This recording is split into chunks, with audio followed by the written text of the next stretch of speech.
let's look at using census comparison sheets.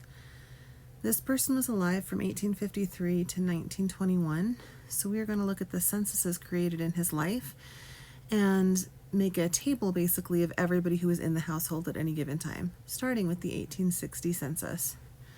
So I'm in Ancestry. I've located the 1860 census that I have saved to his profile. I'm going to look at the image, just double check, and then I'm actually going to use their handy little index feature because it's easier to read, and I'm just going to write down everybody's name and their birth year, and I'm going to put John F. Button right at the top because he's the person that's going to be consistent in every single census, even though he's not the head of the household in this first one because he's just a child. So you see I've got his father listed underneath him, and then we're going to have the rest of the household members listed by age the way that they are on the census in this 1860 column. This is all of his, it's his father and mother and his siblings. So then we're going to look for the 1870 census, which I also have already saved in his Ancestry profile.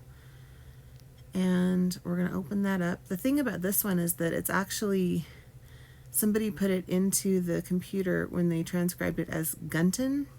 But if you look at the image, it does say Bunton, so I went ahead and put Bunton because it's a transcription error, not an error on the census. Now, as I'm adding these people, what I'm going to do is I'm going to try to keep everybody's same information on the same row, if that makes sense. So Elijah's information is all going to be on the same row. Here I'm looking for a Mary Button, and she's not there. But William Button is there, so he's going to have a spot. Benjamin's there. I believe James is there. Yep.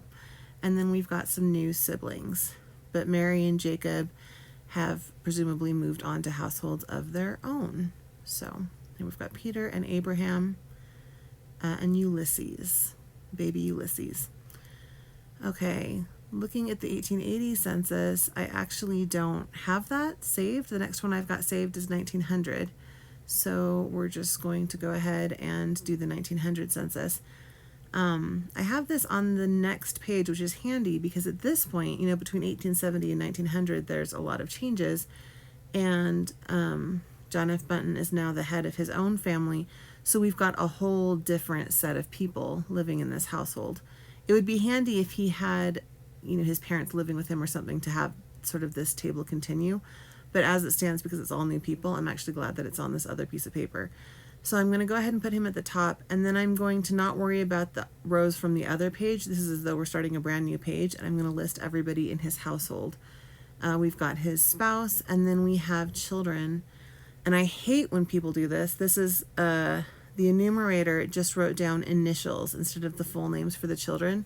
Drives me crazy. I don't know what they were trying to save time for since that was their only job. But so there's the household. And now we can look for the 1910 census, which is saved. Yep, that is saved already. So we're going to open that up, and we're going to try to match people who are still in the household 10 years later. So I'm finding him. He's there. And I always kind of do a quick scan to see who else is in the area surrounding. That was too fast for you to be able to tell. There are some household members who are living 2 households down who are older, but I'm only doing J.F. Bunton's household for this census table. I'm not worrying right now about the other people in the census. I will make a note of that, though, for my research. Okay, so 1910, we've only got 3 people living with him.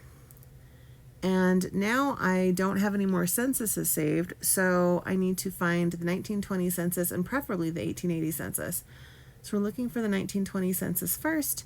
I'm using the search filter to just pull up 1920 census results. Looking at this one, you've got a man who's living with just one son, William, who I do not have on the census table from the previous census, but the location is correct, and I know that he dies in that location in 1921, just a year later. So this is worth looking at the actual image of the census just to see if I'm missing anything and if there are hints. And when I pull up the actual image and I zoom in to see, who is sort of in the area, you see that there's actually 2 other people listed in the household. It's just that person, Walter Gear, is listed also as the head. Well, that's very similar to George Greer, his stepson from 20 years ago. And there's a Carey listed, and there was a Carey listed in the 1910 census with a different last name, but Carey's still listed. So because these people match, I think that this is the right person. So his birth year is also off by 4 years, and that all would have thrown me off, but I'm confident that this is the right person. I'm not sure why William is not on the 1910 census since he was supposed to be born in 1909, but it's possible that his birth years are just wrong. And I'll probably want to research why Carrie's last name changed, since it says that she is single. But that's the 1920 census. He dies in 21, so we don't have a 1930.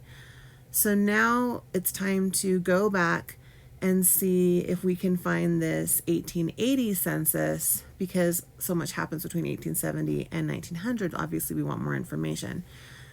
Instead of searching, I'm actually going to look at where his father was in 1870, because this person lived and died in basically the same area, and I'm thinking that he stayed pretty close to home after he went off to make his own family.